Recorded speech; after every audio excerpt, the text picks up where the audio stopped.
Përkushtimi ynë për të ndërmarrë të gjithë hapat e nevojshëm për ta ofruar vendin tonë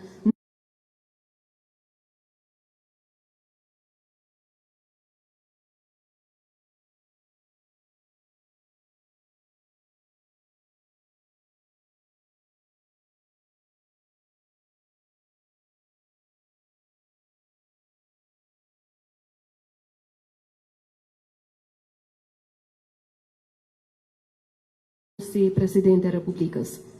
Andaj me që sot do t'i bashkoheni institucioneve tona për ta filluar zyrtarisht edhe programin për çështjet brendshme BE Kosovë, ju shpreh mirënjohjen tonë Bashkimit Evropian për përpjekjet në këtë drejtim se dhe për mbështetjen prej 6.5 milion euro shtesë në mbështetje të përpjekjeve tona për sundim të ligjit. Angazhimi ynë për ta forcuar policinë dhe institucione tjera ligjzbatuese dhe për të arritur të ngrisim nivelin e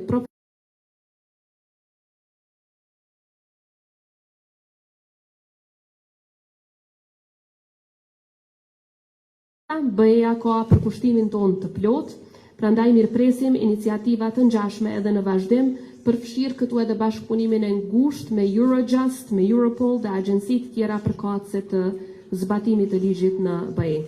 Siç e dini, pas vonesave të gjata dhe të padrejta nga janari vitit të ardhshëm, përveç mundësisë për udhëtim të lirshëm në zonën Schengen, Kosova do të jetë më afër BE-s, duke forcuar kështu edhe bashkëpunimin ekonomik.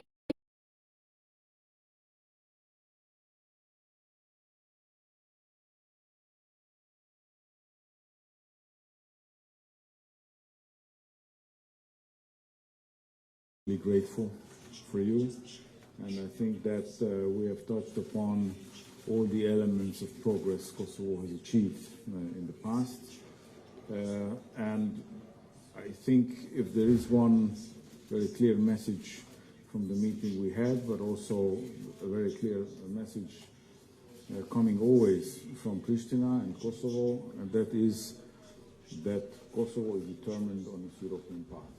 So we hear you loud and clear. And you have repeatedly shown your commitment not only in words, but also in joining us through clear commitments to our positions when it comes to Russia's aggression against Ukraine, including the introduction of sanctions and full alignment to our policies in that. This is very much valued and cherished in Europe. Because, of course, in the midst of the geopolitical challenges this war is causing, we have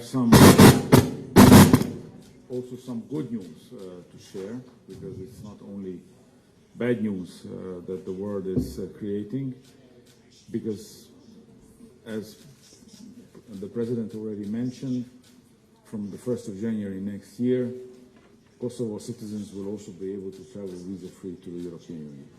This is a long overdue promise from the European side, something that we have been able to deliver together with the government of Kosovo, thanks to their commitment also to change things on the ground, not only in commitment to European values, but also to work with us to convince also our member states on an everyday basis that the visa-free travel is also in our interest. So I think this common success will be felt by everybody in the country, and I do hope that it not only be felt but used to a large extent.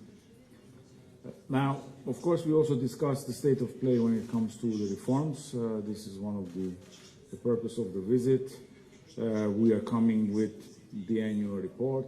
This time of the year, we always reach out to our partners in the Western Balkans and other candidate countries to discuss how far they have reached in the last year on delivering the reforms. I think that it is very important that reforms need to be not only continued but accelerated.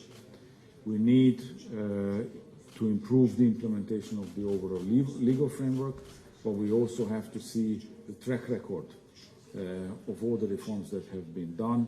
So how do they work out in practice. This is also a critical element. We touched upon, for example, the judicial system, because the overall that this is a major challenge to overcome still, and therefore we welcome the commitment of the government to improve the justice system in line, fully in line with the recommendations from the Venice Commission. Kosovo also needs to work on the implementation of the legal framework in the fight against corruption. Strong political will is needed to address the systemic corruption and high-level corruption cases, and as well as we need final court decisions and asset confiscation, meaning that the policy is being enforced fully with the full force of the law, and corruption networks are dismantled. We welcome here as well the determination of the government, but now it is time to implement all the policies that they have designed. It is equally important to continue the fight against organized crime. We see that Kosovo is at an early stage, but took a number of successful operations involving cooperation with international partners, our member states, and also other bilateral cooperation in cross-border projects. As regards the freedom of expression, Kosovo has a pluralistic media environment. However, the public smear campaigns, threats, and physical attacks on journalists need to stop, and we need